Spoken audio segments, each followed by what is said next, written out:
Hello, my friend, and welcome to the CEO Soapbox Podcast, episode number 25. I'm Neda, your host, and this is where we talk honestly about business, how to grow it, lead it better, and make the whole thing run with more clarity and a lot less unnecessary bullshit. Today, we're talking about sales cycles, and I'm going to go straight into it. Or more specifically, the thing a lot of businesses keep calling a slow sales cycle when it is not actually the problem.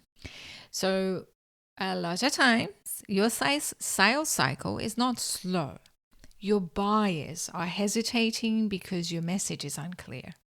And they should hesitate, by the way, because if the market cannot quickly work out who you help, what problem you solve, and why you're different, and why they should trust you, hesitation, my friend, is a correct response. So, if deals are dragging, if leads go quiet, if buyers seem interested but do not move, if proposals sit there like a dead fish on a table, there is a decent chance the issue is not timing. It is clarity. And that matters because if you misdiagnose a clarity problem as a sales problem, you will throw a wrong fix at it. You will blame your salesperson. You push for more follow-up, add more automation, rewrite the proposal, tell marketing to post more content. Maybe, this is a big one, maybe even hire another BDM or another salesperson or another account manager, because apparently the answer to everything in business is more people doing more stuff. Meanwhile, the real issue is still sitting there in plain sight. The market does not clearly understand why they should choose you or your business. That is what we are unpacking today. This one shows up everywhere, especially in established B2B businesses that are good at work, decent at delivery, and growing enough to feel the pressure, but still not converting as easily or cleanly as they should. And I want to be really clear, this is not a marketing issue, and this is not a sales issue either. This is definitely not one of those fluffy brand awareness chats where everyone nods and nothing changes. This, my friend, is a commercial issue. It's a leadership issue. Are you hearing me? It's a leadership issue. It's an operating issue. Because if your message is vague, the consequences do not stop at the first sales call. They flow through the whole bloody business. What usually happens is this. So the business has grown through relationship, referrals, reputation, or hustle, which, to be fair, is how a lot of decent businesses get off the ground. You know your stuff. You've done the good work. People have heard about you. Someone knows someone. A conversation happens. A proposal goes out. You win enough work to keep moving. All good. Until it is not. Because eventually the formal growth model starts running out of road.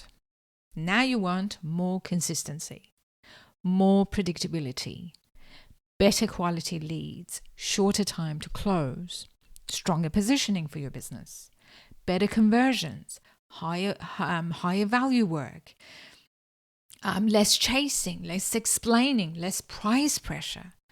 And suddenly you realize the business cannot rely on, you ready? We usually get work through word of mouth forever.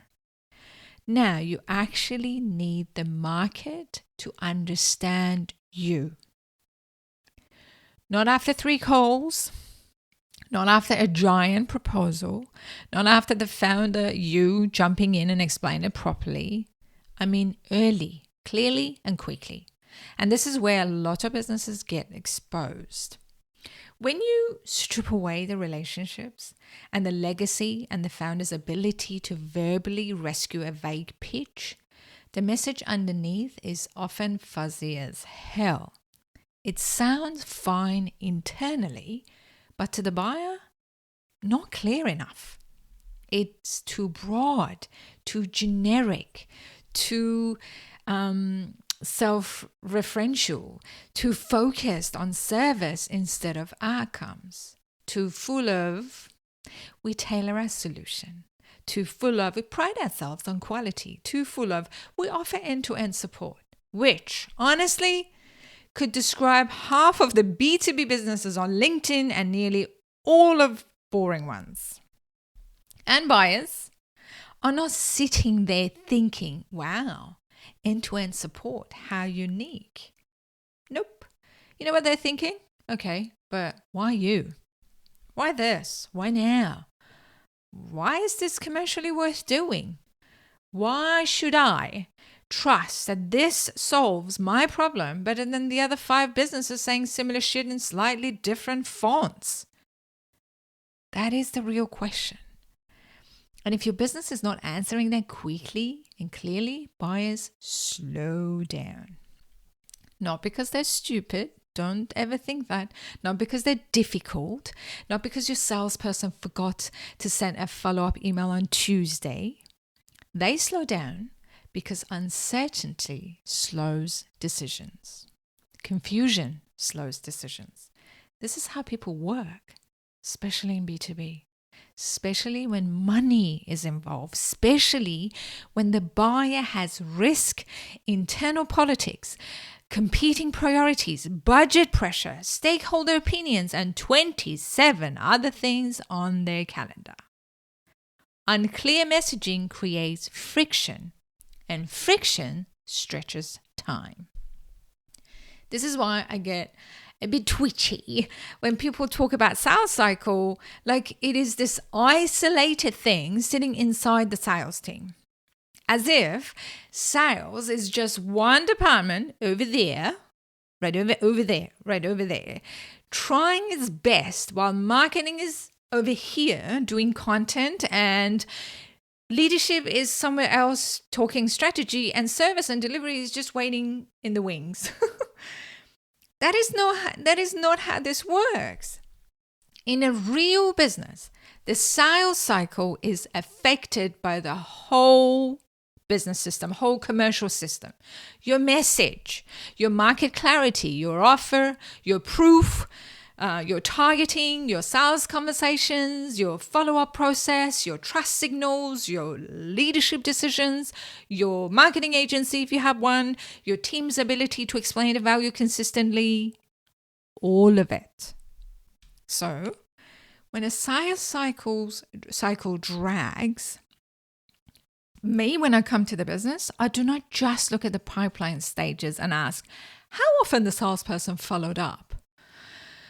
I look at what the buyer is actually being asked to understand and believe, because this is where the usual advice starts annoying the hell out of me.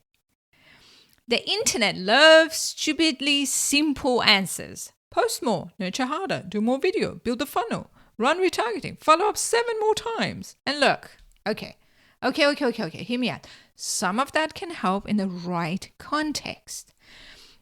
I am not anti-tactics. I am, though, anti-lazy thinking. Because tactics layered on top of a muddy message do not fix the mud. They just spread it around faster. That's the part too many businesses miss. You do not need more activity when the message itself doing a poor job. You need sharper thinking. You need to decide what you actually want to be known for. You need to get honest about whether the market can easily understand the commercial value of what you do. And you need to stop hiding behind this broad language that sounds safe internally, but there's absolutely nothing to help a buyer make a decision. This is where I think I've seen a lot of CEOs and founders and MDs and leaders need a bit of reality check. Because if you own a business, this is, my friend, is your problem too. Not just the marketing managers, not just your marketing agencies, not just sales managers, not just your sales team, yours. Because you're the one, You are the one approving the direction. You are the one tolerating vague positioning. You are the one You are the one signing off a content that says a lot without saying much. You are the one allowing the website to stay too broad because you, my friend, are scared narrowing the message will turn people away. You are the one insisting the business can help everyone because technically, yes, maybe it can, don't get me wrong, but that does not mean it should market that way. And that does not mean buyers can easily understand it. This is one of the biggest traps in established businesses. Capability gets mistaken for clarity. You can do a lot of things. Great. But if you're trying to say all of them, your message gets weaker, not stronger. And when the message gets weaker, buyers take longer to work out whether you are right for them, which means, more hesitations, more ghosting, more, we need to think about it. More proposals hanging around in inbox while everyone politely avoids telling you they are unconvinced. And let's talk about proposal for a second. Because, I'm getting fired up, okay? Because this is where the clarity problem loves to dress up as a pricing problem. You know that, right? You send a proposal, business sends a proposal, you sent a proposal, and then says, they must think it's too expensive. You're nodding, right? Maybe. Sometimes price is the issue, but not always. A lot of the times, the value is not landing hard enough to justify that number. That is different. If the buyer is still unclear on what makes this commercially worthwhile, and yes, the price will feel heavy. Unclear value makes pricing feel riskier. Clear value makes pricing easier to defend. Not magically, not in a fluffy way, but commercially. Because when your buyer understands the cost of the problem, let me repeat that again. When your buyer understands the cost of their problem, it's still not talking to you, cost of their problem, the value of the result, and why your business is a credible and a right solution, the conversation changes. This is why one of the most important lines in business is this. People do not move faster because you followed up harder. They move faster when their decision feels safer for them, right for them. This is the real game. Not pressure, not persistent for the sake of it. Clarity, confidence, and commercial logic for them. And if that's missing, no amount of just checking in emails is going to save you. In fact, half the time businesses are trying to speed up a decision that the buyer does not yet feel equipped or comfortable to make. That is not a sales friction, my friend. This is a message friction. And the cost of that adds up. Obviously, there is a direct commercial cost. But longer sales cycle means lower cash conversion, more pipeline drag, more time spent by senior people in details that should have moved faster, more work going into leads that were never properly qualified, more pressure on the business to keep feeding the top of the funnel because obviously conversion is not clean enough further down. And that gets expensive. You know that. And it is not just a revenue issue. It becomes an operational issue too, because when a business is unclear in its message, it often ends up attracting the wrong work as well. Wrong fit leads, poorly scoped opportunities, buyer who says yes for a reason that are fuzzy, and that's scary, clients who come in with a different expectation that what the business actually does best, and then service or delivery gets stuck cleaning up the mess. Sales thinks the deal was won Operation thinks the deal was sold badly, marketing keeps pushing volume, and you, the founder, CEO, jump in to smooth it over. And everyone is working harder because the front end was not clean enough. And this is why I keep saying marketing, sales, and delivery should be treated as one commercial system. Because if the message is off, the impact does not stop at lead generation. It affects trust, fit, margin, handover quality, client expectation, team frustration. And again, back to you, the founder workloads, because someone usually ends up stepping in to explain, rescue, reframe what should have been clearer from the start. And that someone is often you, the CEO, the owner, the MD, the leader, which is not a scalable business model, by the way. That is founder translation as a service. And I have seen this so many times. The founder gets pulled into sales calls because they explain it best. They rewrite proposal because the team is not landing it. They jump into the key meeting because buyers connect with them.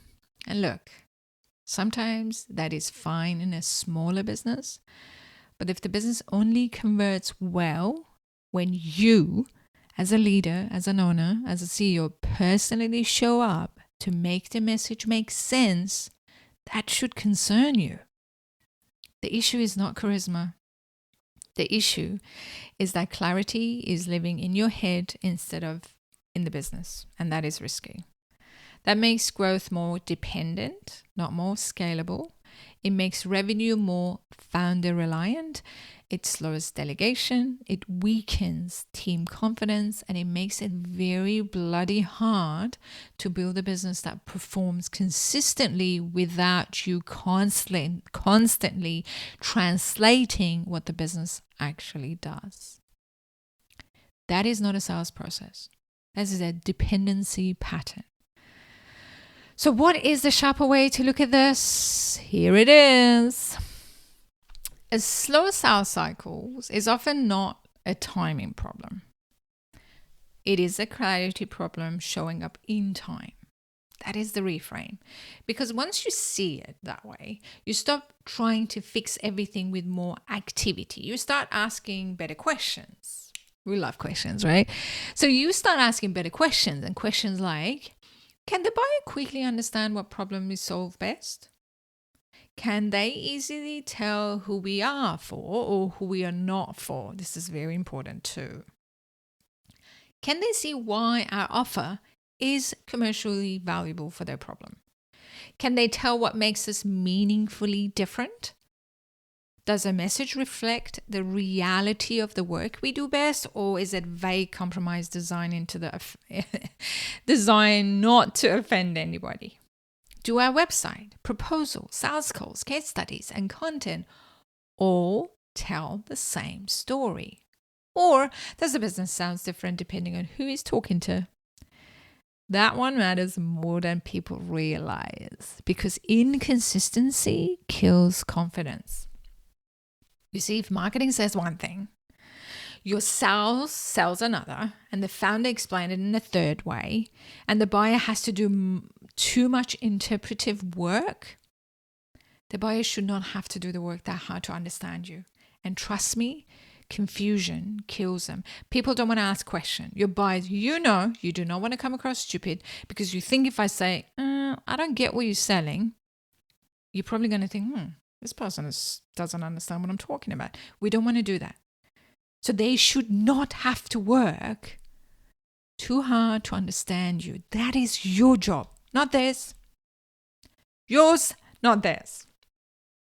Here's another thing worth remembering. Okay, this is where I get excited. Confused buyers do not usually say no. You know what they say? They delay the yes. And business misread this all the time. They think, great, still alive, still in play, still considering it.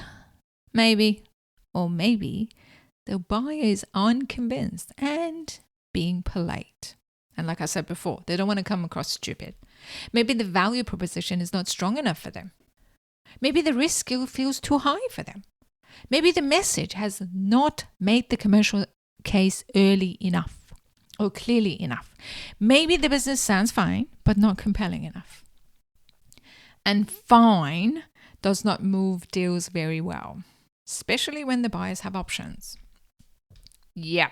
So let's get practical, okay? What do you actually do if this is showing up in your business? Firstly, I want you to stop assuming the problem is downstream. Do not jump straight to the follow-up sequence, the CRM stages, or the salesperson conversion rate until you look upstream at the message. Go back to the front end and ask, what is the buyer being asked to understand? If your website, pitch, or first conversation relies on too much explanation, too much interpretation, or too much generic language, that's a warning sign. Now, second, I want you to get brutally honest about whether your message is too broad. Ooh, I know you're getting eye twitch. A lot of businesses are trying to sound capable, so they end up sounding vague. They want to keep every door open. I'm smiling because you're probably smiling thinking, hang on, Neda, we don't want to lose everybody. We sell to everybody. They do not want to narrow the pitch. They do not want to box themselves in. You thought about it, didn't you? I get it, but here's the trade-off. Broad messaging, my friend, might feel safer internally. It usually performs worse commercially. I guarantee you. Because specificity builds trust. Specificity helps buyers self-identify. Being specific reduces ambiguity, and clarity converts better than broad capability statement ever will. Okay, now we've done it. Thirdly, look at where buyers hesitate. This is important because you need to find where they hesitate, not just where the deal stalls in the CRM. I mean, what they actually ask, what they seem unclear about, what keeps coming up in conversation, where they need more explanation, where they push back, where they compare you to something cheaper or simpler, where they struggle to understand the difference. That is a useful data. That is not just sales feedback. That is market feedback on message clarity. And for the love of common sense, use it. Use it, please, please, please. Don't go by hunch and gut feeling. Use this data. Now, the fourth thing to do is tighten the commercial story. Not the fluffy version. That's what I don't like. The real one. What is the problem you solve? What it is costing the buyer if they leave it unsolved? Why is your approach better, smarter, lower risk, faster, more commercially sound, or more practical, depending on if you're a B2B or B2C? What evidence do you have if you have it? What outcomes can you point to if you are new and you don't have an evidence? What outcomes can you point to? Your processes you have. Why should a buyer believe in you? It could be your processes. It could be anything that you do and you know the outcome, or the processes you take him through. And no, because we care deeply about our clients. That's not a commercial differentiator. That should be the minimum entry requirements, not your headline. Fifth, make sure the business can repeat the message consistently. Okay, this matters.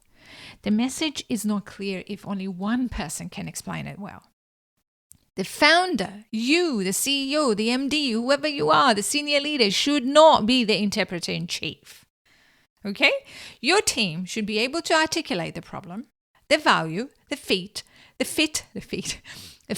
the difference without sounding confused or making it up on the fly, making it up as they go.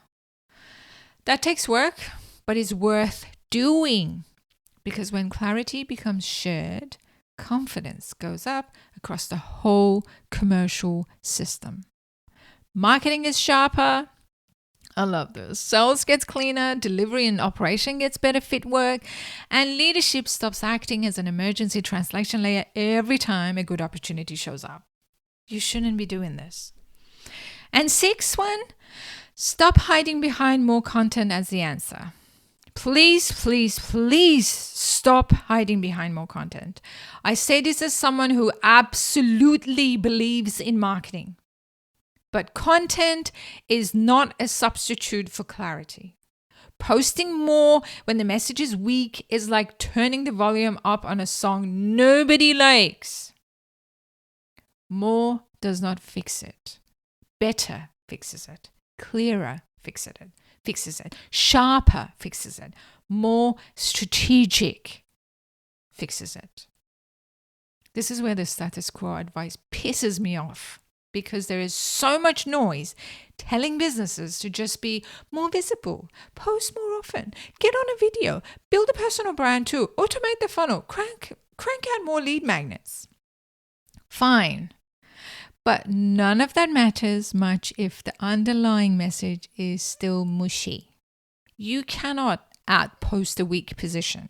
You cannot out-automate a vague offer. You cannot out-follow up buyer uncertainty. You have to do the harder, smarter work of making the business easier, making your service easier, making your product easier, making the outcome easier to understand by your buyer and is easier to buy. That's a leadership work. That's your work, because clarity is a decision. It requires choosing what you want to be known for. It requires deciding what matters most. It requires being willing to say, this is where we are strongest. This is the problem we solve best. This is the work we do not want to be generic about anymore. And yes, sometimes that feels uncomfortable. I get it. Sometimes it feels like you're narrowing too much. Sometimes it feels like you might exclude people. That's good. That discomfort is often a sign that you are finally getting more precise. And precision is where the good stuff starts. Better fit leads, faster trust, stronger conversion, cleaner handover, better margin, my friend, less dependency on you, less friction, less explanation, more commercial confidence for your business. And if you take one thing from this episode, let it be this. Your sales cycle is not always a speed problem. A lot of the time, it is a clarity problem wearing a sales hat. And if buyers are hesitating, do not just ask how to get them to move faster. Ask what is making the decision harder than it needs to be. Because you're good, right? You know how much you can help them. You know your services are good. Otherwise, you wouldn't be listening to this podcast. Because once you answer that honestly, you stop fiddling with surface level fixes and start dealing with the things that actually shapes the conversion. The message, the positioning, the commercial story, the clarity of business itself, and that is worth fixing. When a buyer understands you faster, trusts you sooner, and sees the value more clearly, the whole business works better. Not just sales, the whole thing. Yep. Thanks for joining me on the soapbox today. If this episode made you laugh, wince, nod aggressively, or whisper, shit, that's true, to yourself in the car, make sure you subscribe and please share it with someone else who probably need the same wake-up call. And if your business is doing well on paper, but behind the scene your sales process still feels heavier, slower, or harder than it should, because the market is not clearly getting value, reach out to me on LinkedIn, because fixing that is not motivational exercise, it's a real work. And it happens to be what I do. Wishing you an amazing week ahead. Until next time, stay curious, my friend, and stay kind, especially to yourself. Bye for now.